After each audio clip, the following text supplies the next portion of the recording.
Hey,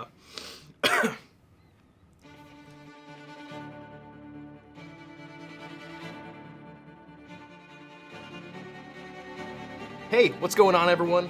From Northern Michigan University, I'm Patrick Myers, a senior studying mobile and web app development. You're watching The Third Degree, the show with spicy questions and even hotter cheese curds. Today, we are joined by Dr. Brock Tessman, the 17th president of Northern Michigan University. He's an expert in international affairs with a PhD in political science with over 20 published works related to the field. He's also a tenured professor at both the University of Georgia and the University of Montana. Prior to coming to NMU, he was the Deputy Commissioner of Higher Education in Montana. Brock is an avid trail runner and was part of the nationally competing collegiate cross-country team. Dr. Brock Tessman, welcome to the show. Patrick, this is awesome. It's been a long time coming. I'm glad to be here. Long time coming. We're glad to have you.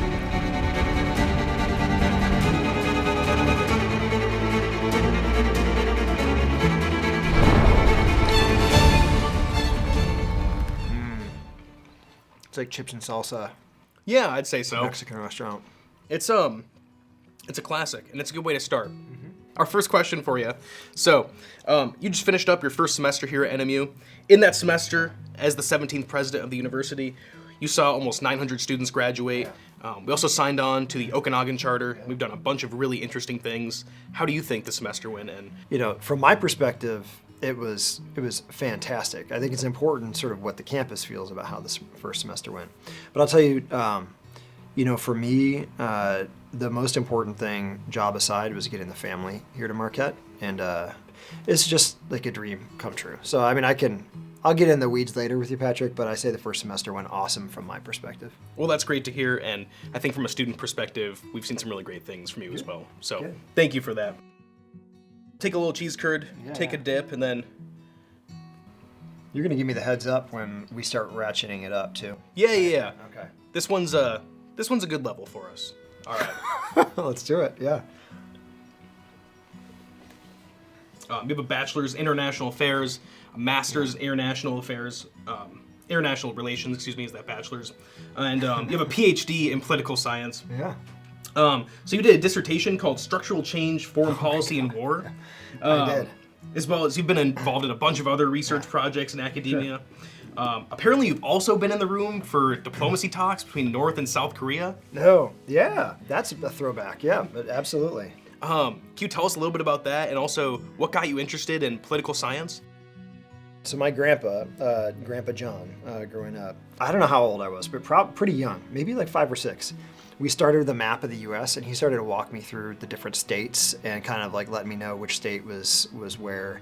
And then he started testing me on that. And so the testing got progressively more difficult. And then all of a sudden, the outlines went away. So he'd give me like the continent outlines, and we started drawing in the borders of the country. And then eventually, I was drawing in the map from scratch myself. And so through that, you start to get curious about these crazy places that you're trying to memorize and kind of draw. And that's the first thing that kind of got me interested in the international side of things. And there's stuff later, but that's kind of like the whole start of my interest in international politics. Yeah, so again, prime from a young age to just be going I've been training since day one for this. Drawing maps by hand, cartography as a kid. Exactly.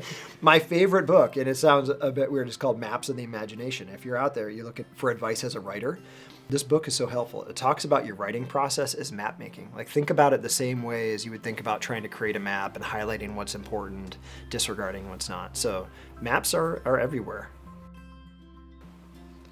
This is like the thing you can ask for at a restaurant if you want something a little bit kickier, and they have a little bit of character. Yeah. So what's happening currently at Northern or coming up here at NMU that, you think will have a really big impact on students? Infrastructure-wise, facilities-wise, it's already this amazing place, but we're doing something really cool in Hardin Hall, so the library building. Among some other things, like totally renovating and redesigning the library space, which is such an important space. And it's a place where, it doesn't matter whether you're a biology major or a business major, like chemistry, computer science. There are going to be programs, offices there for people to connect across disciplines. And I think that's a really great thing about college, too. It for students and also for faculty. There's a range of interests that exist on campus. But the best part for students, that lower level of Hardin. So if you're walking up from the parking lots and kind of into that base level where Fierre's is, we're going to turn that into a totally student-oriented space from top to bottom and renovate it so there'll be a lot more student meeting space, lounge space. I mean, we get a lot of students who drive in or bike in from off campus, kind of give those students a landing spot. You got a class at 11 and 3, what do you do in between? It'd be nice to be able to like plug in, get some work done, meet with some, of your friends. And that's going to be a really neat change. We've got great spots on campus, some in Jamrich, the Northern Center and sprinkled around, but having really a student union space down there is going to be really good. In terms of the programmatic stuff, you mentioned the Okanagan Charter. I think we should roll with the Okanagan Charter because it's kind of a different sounding name. A lot of people think, well, you mean Ontonagon? No, it's the Okanagan Charter. It's in Western Canada, but it captures a lot of what we're doing for just the quality of the living, the learning, and the working environment on campus. In this charter, it says, look, you got to think about well-being across the board. There's definitely, mental health and physical health, like kind of the traditional way people think about well-being. And we have this well-being center, integrating those two things, which is a pretty cool thing in itself. So that's going to be a huge area of focus. But right next to it, we're searching for a new lead diversity and inclusion officer, kind of thinking about really providing the support and more than support, kind of proactive impetus to get students, building that sense of belonging and purpose, like the best versions of themselves, however they see themselves. And so that centerpiece of the three-piece puzzle is diversity, belonging on campus. And then the third one is environmental well-being, so kind of the well-being of the natural setting. And I mean, this place is amazing. It's beautiful, and I know our students and employees care so much about the setting. Okanagan Charter says, look, we're going all in on all three of those areas, and we're going to do it on campus, in the community, and then we're going to support, the kind of faculty research or student research that has a national or global impact. Reparacha? That's what it is? Reparacha. Okay. You did promise you're going to kind of tell me when we jump. I think this is the jump. This is one jump? I think this is it. Okay. All right. All right. So you consider yourself an avid runner, whether it's climbing Flagstaff Mountain the first time, racing the Run the Rock in Oregon. What would you say has been your most memorable or unique running experience? I had a really lousy first 3 years of college running, and again, put the time in and was getting a lot better. And so kind of on our home track, in front of my friends and family, won our college conference title in the mile and kind of like a fast, final kick. And so I'll never forget that. So the process of attempting something like that brought a lot of value to me. And I was kind of used to like the notion that if you work hard at something, it's going to happen. And that's actually not true. Sometimes it doesn't.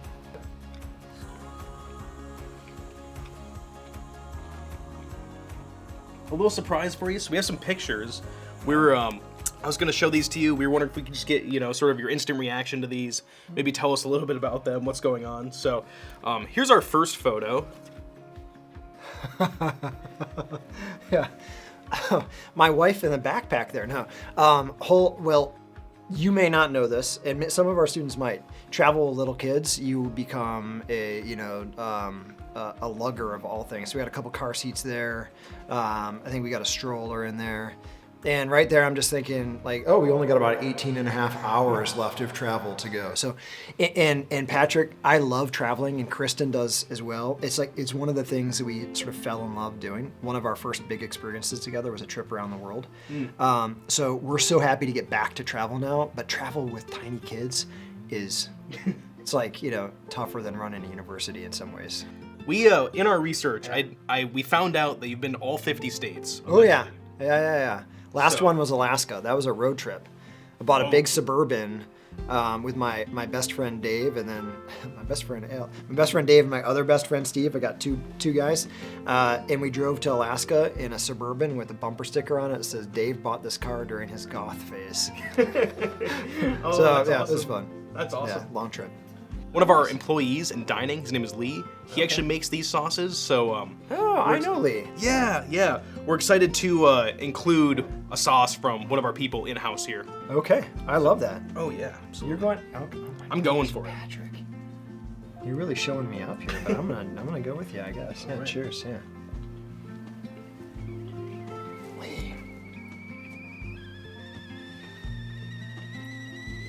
This one has like visible seeds. And there's I get the capsaicin. A little bit of warmth developing in my temple there. Yeah, just like a little bit. Yeah. You know, I'm getting a little bit of sweat. sheen. Well, yeah, a little bit, you know. With our extensive makeup crew here, though, it should be no problem. We'll be back in, prime shape for the camera. We'll stop for hair and makeup. They'll clean us up a bit. When we come back, it'll be an hour later. No one knows that. So, we were just talking about your travels. Are you familiar with the Trans-Siberian Railway?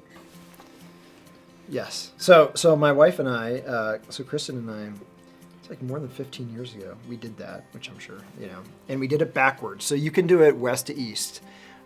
So from St. Petersburg or Moscow over to Vladivostok. And I used to speak Russian. I still carry some things with me, but at that point in time, it was a long time ago. And so Russian was all good during that trip, really helpful.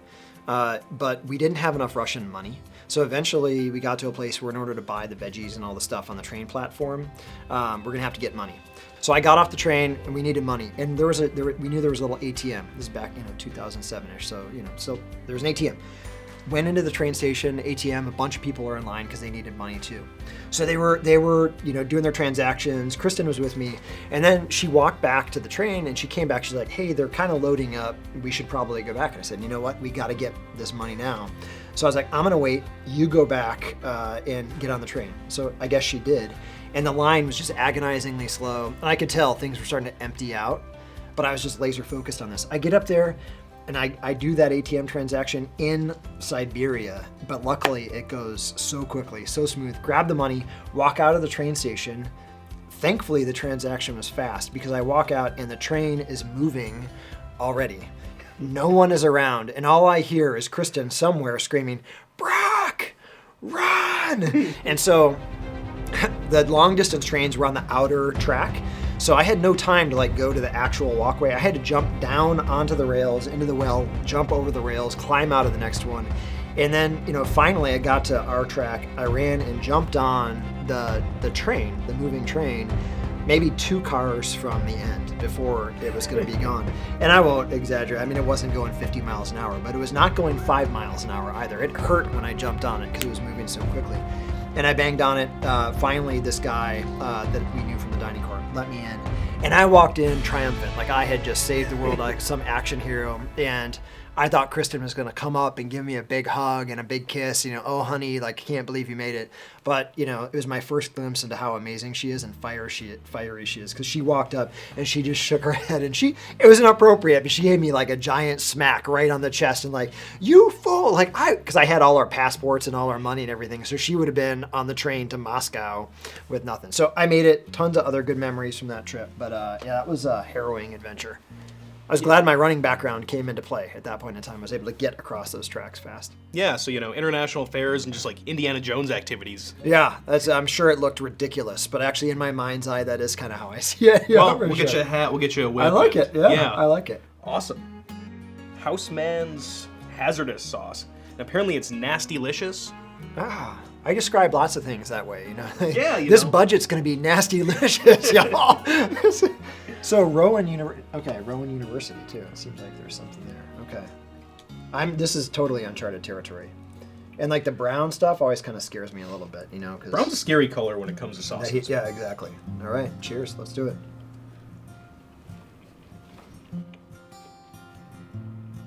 That's really tasty. It is. It's not too bad. Growing up in Plymouth, you are a self-described lifelong Lions fan. Yeah. Oh my gosh. And, at that time, you probably got to witness some of the best years for Detroit sports. Yeah, the many best. Oh, well, Detroit sports generally, yeah, for sure. We were wondering if you can give us, a top 3 favorite all-time Detroit sports athletes. Oh, athletes? Yeah, actually, that's probably not too hard. So growing up, Alan Trammell. shortstop for the Tigers. And in fact, during my kind of baseball card era, I tried to collect every Alan Trammell card that was out there. I didn't get there. I wasn't that maniacal. So Alan Trammell, I would say from the Pistons, you got to go Big Ben Wallace. Those were like the glory years. Although I had 1989, this is all beyond you, Patrick, but 1989, 1990, the original Bad Boys, that was a big deal. Ben Wallace from the Pistons. From the Lions. I mean, I really am a diehard Lions fan, so it's tough to pick. I was a huge Barry Sanders fan, so like everyone was. Keep away from eyes, pets, and children. Is that students as well? Or not for people with heart or respiratory problems. Shake well and refrigerate after cooking. That's like a legit, serious warning. And it's not bolded or colorful or anything. I think there's actually a section above that. It tells you. Yeah, and so why would someone use this? It's a great cooking ingredient for sauces, soups, and stews, but also multi-purpose. We all wear many hats these days. It says it also strips waxed floors and removes driveway grease stains. Enjoy. I'm nervous about this one. And this is like a gigantic... we got a big curd. Yeah, okay. I'm going Big Dip. Patrick, are you serious, man? Oh, this is dangerous. I mean, okay, yeah, I mean, I'll double in there a little bit. This is really... Patrick. It's been nice knowing you. Yeah, I hope you enjoy getting to know the 18th president of Northern Michigan University. All right. All right, this is a really bad idea, like legit.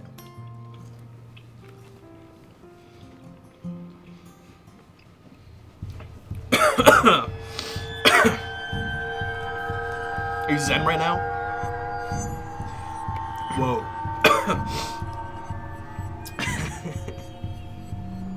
You feeling good? You know, I was gonna drink milk.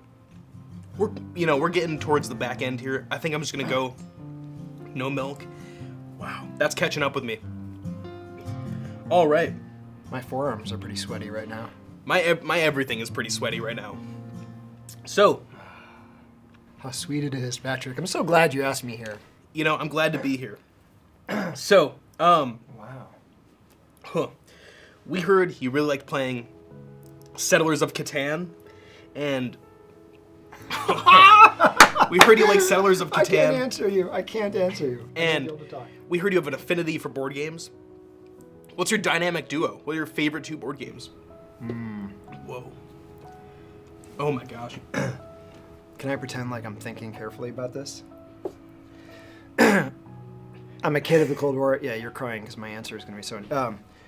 Kid of the Cold War. There's a game called Twilight Struggle, which allows you to replay the Cold War between the Soviet Union and the United States. It was number one on Board Game Geek for a really long time. Oh, wow. That's a good one.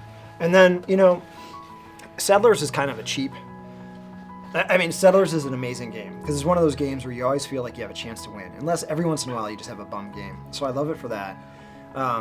But the classic Axis and Allies. That was like my first cool military strategy game. So we're into our 9th sauce. We're almost there. We're getting towards the top of Heat Mountain. So here we have the Detroit Ghost Pepper Hot Sauce. There we go.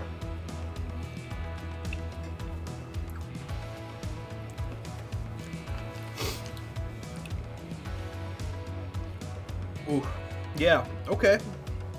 There's some heat there. I'm gonna be honest, I'm still recovering from that last It feels like a comforting salve compared to Dave's Insanity sauce. I'd say so.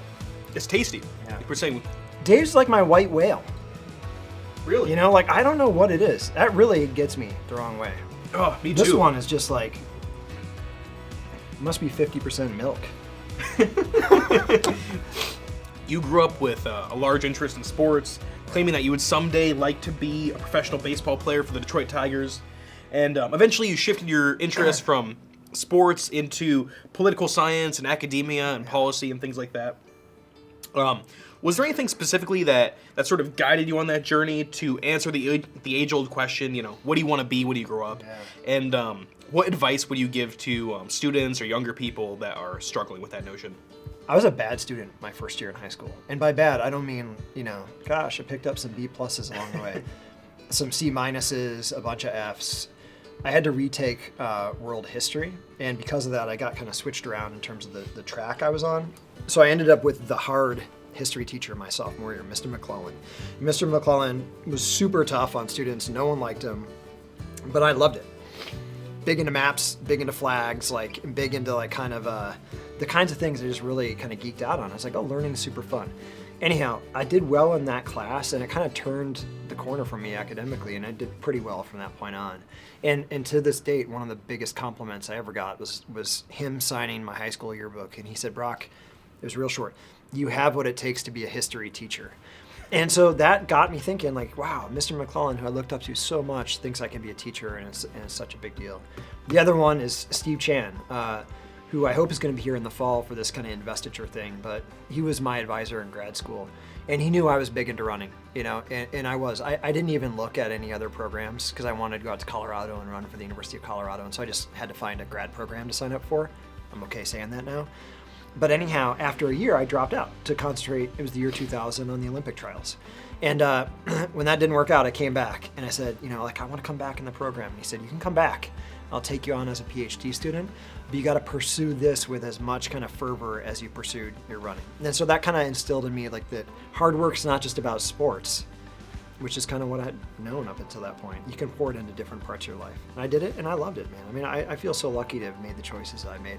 So to people, I would say, hang in there. It comes at different points. And, you know, even if you're not hitting your stride yet, like I was not at all as a high school student, you never know it's going to kind of turn things for you. And it doesn't have to mean that things are going that much better in the classroom. You just find your passion, and then you find your way.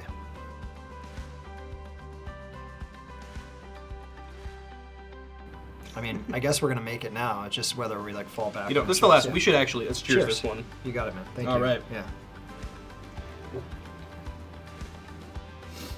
Whew. That one's a little more front-loaded, I think. Here we are. We're at the top of Spice Mountain. We are. You know, now we're going to kind of roll out the red carpet for you. If you have anything you want to say to the people or Northern or something you want to plug, we have this camera, this camera, this camera. Look into a camera. Tell the people what you're doing. Yeah, what I'm doing. Well, I feel good to be on the top of Spice Mountain. I want to say, this is one of those moments where you like can't believe that this is part of your job. It is a little bit of a time out from the normal day, but for me, you know, being part of this campus and having a chance just to sit down like with you, Patrick, and with the crew here, it is so much a privilege. So we'll have the hard work to do. Things aren't always going to go well, and I hope people who are watching, you know, if they're plugged in, they're going to be mad sometimes and frustrated. But we keep the communication open, and just know it's coming from the heart. This place is such a special place. Our family is so happy here, and this place is not exactly family, but Northern feels like that. It's such a tight-knit community. Awesome. Well, we really appreciate you. We appreciate, you know, you taking the time to come out here and do this for us. And it looks like you handled it pretty well. So we made it. Yeah, we made it. Patrick, thanks. Awesome. Yeah. Awesome. Thank you, ladies and gentlemen. That's for Thank you, ladies and gentlemen. That's all for us here at the Third Degree.